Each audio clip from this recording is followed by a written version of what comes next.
On this week's episode of Nikon's Birding Adventures TV, we're in the beautiful country of Israel, following the grueling 24-hour bird race, the champions of the Flyway. I can tell you something though, the teams on this race will probably be choosing a faster mode of transport. Every year in March, over 30 teams from all over the world gather in the Negev desert of southern Israel.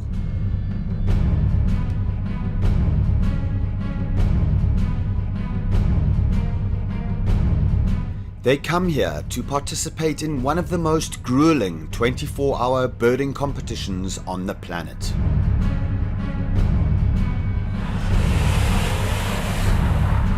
With spring migration at its peak, the teams comb the formidable landscape day and night in search of Israel's abundance of avian life.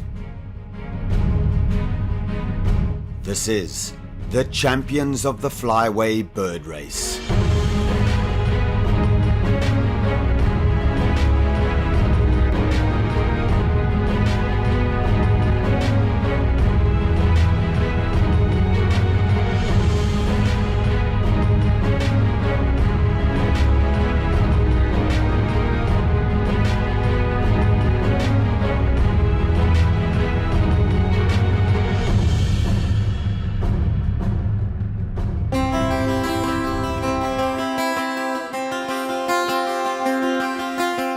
So this is the day before 12 o'clock when the race starts, and this is the share information period. It's 1 p.m.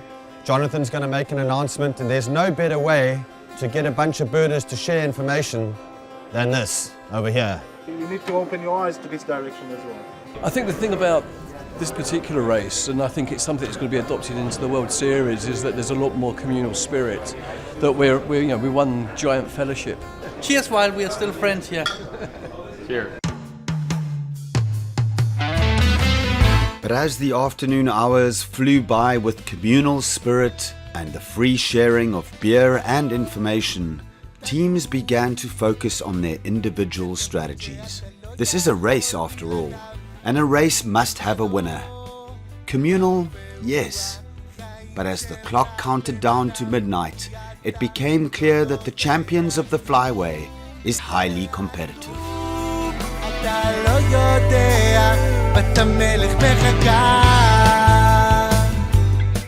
My strategy for the immediate future is get some food and sleep. Our key strategy is having fun, seeing a lot of birds. We've kind of got a plan, but we'll see how it goes. This guy's just trying to stay awake. Full of adrenaline, yes. We're ready. We're going to win this competition. 24 hours of non-stop birding. Everyone's getting their muscles flexed and their adrenaline pumping. This is what it's all about. Some of these people took this thing really, really seriously. They've divided these 24 hours to 20-minute brackets, and they need to be where they need to be every 20 minutes. That's when things get, sticky around 3 o'clock in the afternoon. When they're behind schedule, it's called the gray zone. You lose confidence, you see people break down, and anyway, it's awesome. If you don't enjoy it, you can't win. This is what separates the men from the boys. Come on, guys, go for it, go. We're out of here.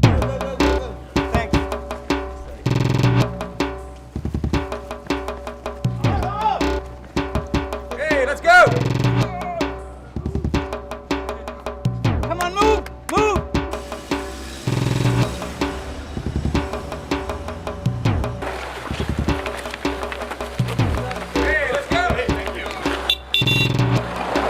It's really anyone's game, really. There's a good 7-8 teams that, are going to be neck to neck, and I really don't know, who to put my money on. Champions of the Flyway, here we come.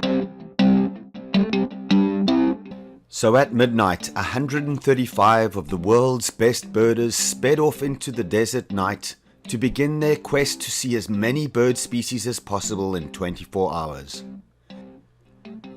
Most teams raced straight up north into the desert, whilst a select few decided to scour the best sites close to Eilat and get a head start on the competition. As the sun rose 6 hours later, the race was in full swing, and the welcoming sound of the Negev's dawn chorus signified an action-packed day of competition.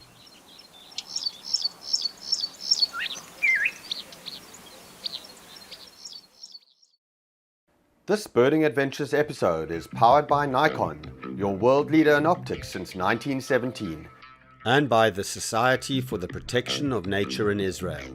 Educate, love, protect. We started at about 3:30 in the morning, so 3.5 hours after everyone else. So we're probably going to lose.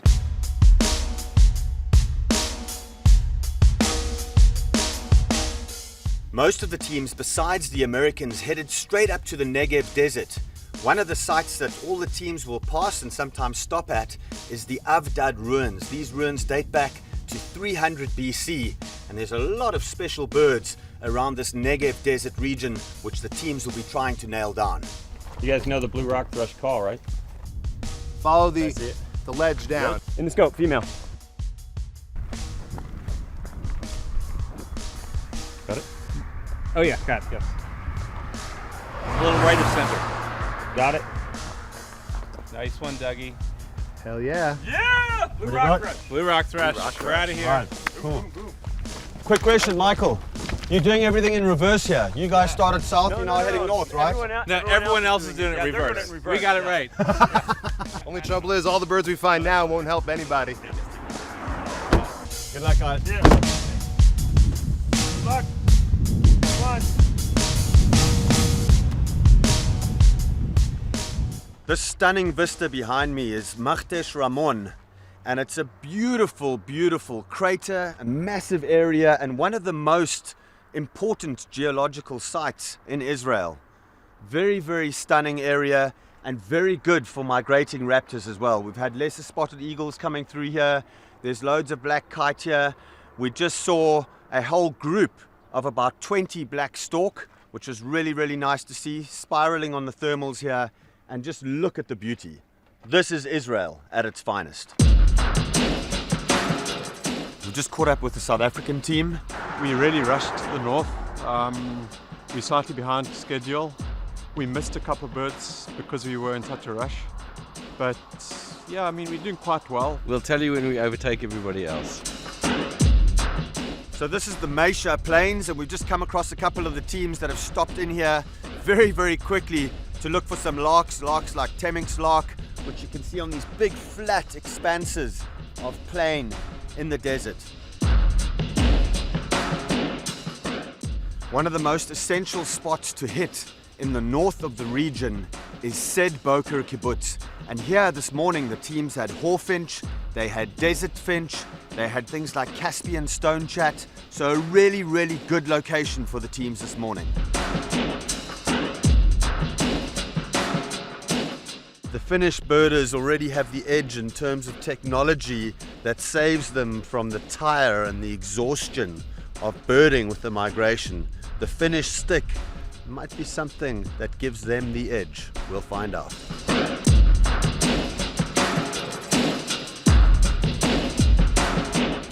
Behind me is the vulture feeding station close to Ben Gurion Memorial Park.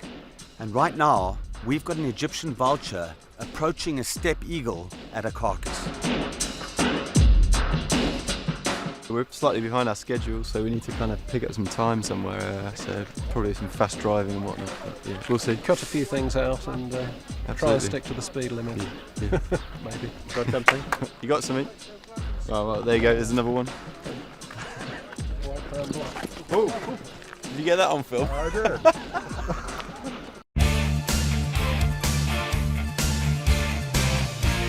This Birding from the Edge segment is brought to you by Nikon, manufacturers of the Edge line of optics. There are many ways to get around in Israel. You can take a car, a bus.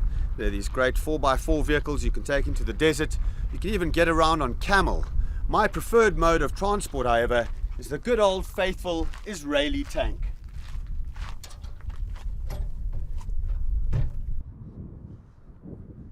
This is Birding from the Edge. This Birding Adventures episode is powered by Nikon, the world leader in optics since 1917, and by Hobie Mirage Drive Kayaks. Enjoy nature effortlessly. And by the Israel Ministry of Tourism. Israel, land of creation.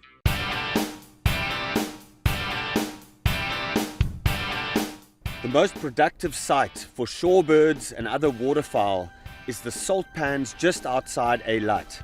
This place has a staggering variety of shorebirds. We've seen common red shank, we've seen green shanks, we've seen loads of black-winged stilts. There's lots of different types of sandpiper.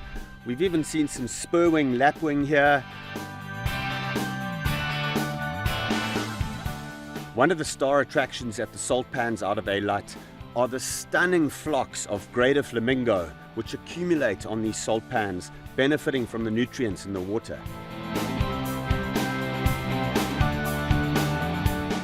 Things have been going well. I'm pretty confident, and it's been really great, really fun to do, and the team members have been awesome, learnt a lot, good birding here in the Northern Hemisphere. Israel is great, you know, it's especially a great place for birding, and you know, this is really the center point of all the birds that migrate from Africa to Europe and Asia. So for birders, this is a very, very special place. One of the sites that some of the teams might want to visit is Holland Park, really close to the city of Eilat. And this spot is really good because there's a lot of irrigation here. They water some of the trees, so there are these little drips in the pipes, and that's where a lot of these more common birds accumulate. A lot of common species like white spectacled bulbul, laughing doves, and some pretty cool species like little green bee-eater and Arabian babbler can all be found right at Holland Park, just outside the city. One of the more common European migrants here is the blackcap, Eurasian blackcap. We've got one inside this tree, slightly obscured. That's got to be one of the most beautiful birds in all of Israel, the little green bee-eater. Very nice metallic green coloration and this beautiful bright blue face. What a stunner. Little green bee-eater at Holland Park. This Birding Adventures episode is powered by Nikon, your world leader in optics since 1917, and by Pelagic Polarized Sunglasses. These cool little furry creatures are hyraxes, and although they look like rabbits, believe it or not, they're more closely related to elephants.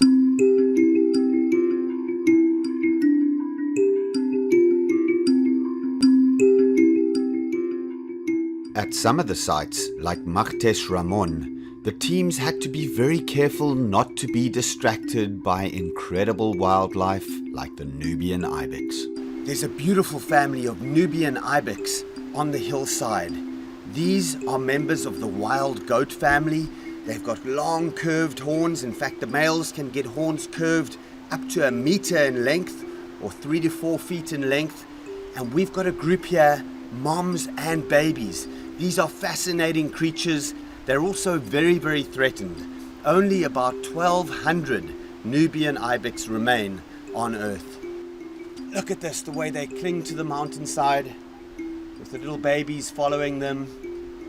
They have quite a few predators. Wolves, caracal will take the babies, and even golden eagles will fly in and grab them and then drop them off the cliffs and feed on the bodies at the bottom of the cliffs. Wow, Nubian ibex.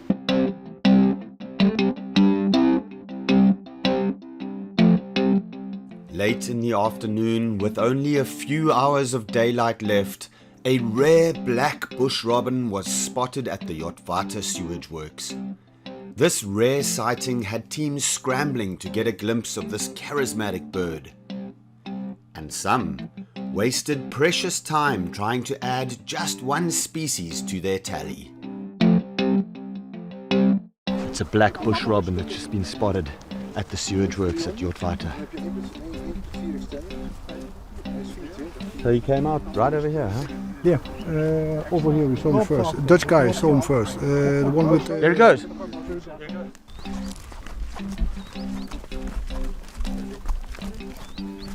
Still there?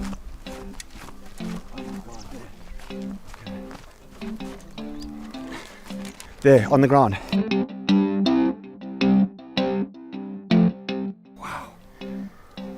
What stunning views of black bush robin. See that tail pumping up and down. What a great bird. Holy smokes. Oh yeah. Probably be the rarest bird on the champions of the Flyway competition. Oh man, these are birds which you don't often see in the open too much. Very cool. What a mission to get here as well. We were lost. All the teams were coming here to look at the bird and we were totally lost. We were going round in circles and circles, and eventually we asked somebody at the gas station where's the sewage works, and then we found it. But it took us forever to find this place. Black bush robin, our unexpected golden bird.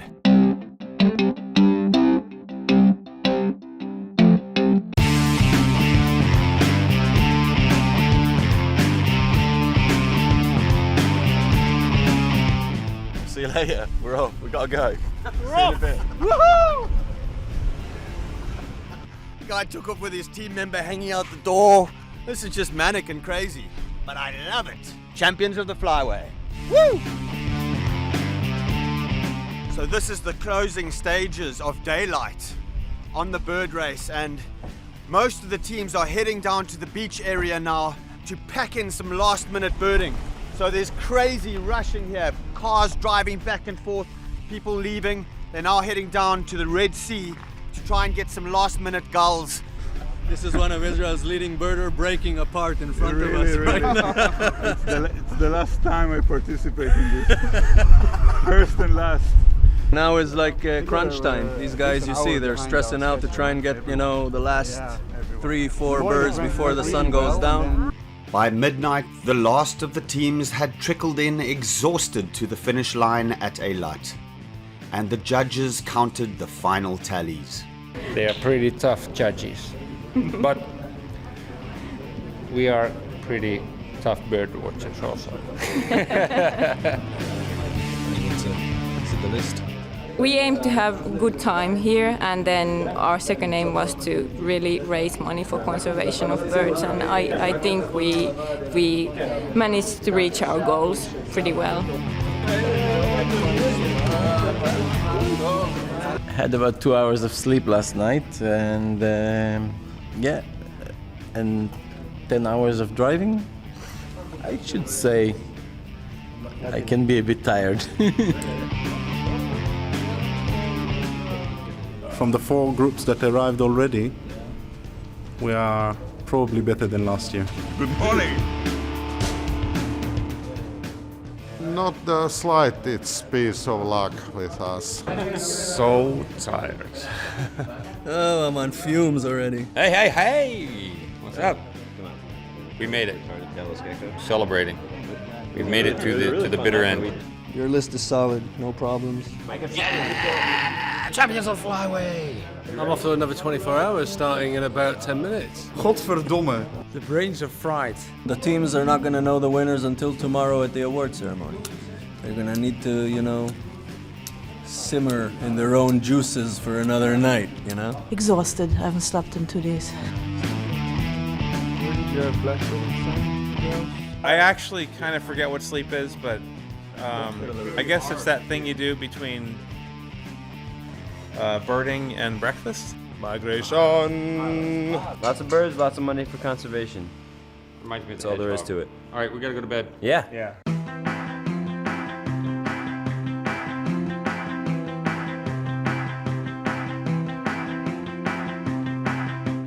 The next morning, with the winner still unknown, the teams gathered for the award ceremony.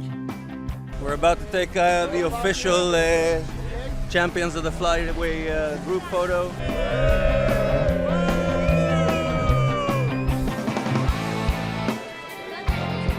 Great opportunity to do what you love for a good cause. It was amazing. That was a great competition. That was one of the superb days of our year. For the winning team of the International Champions of the Flyway. And it really, really warms my heart to invite the Cape May Bird Observatory American Dippers with 168 species. And so the second annual Champions of the Flyway came to a close. Some came close, ever so close, and others left Israel victorious. But the real winners were the birds of Cyprus. These gallant teams raised over $50,000 to help stop the illegal hunting of birds on this Mediterranean island.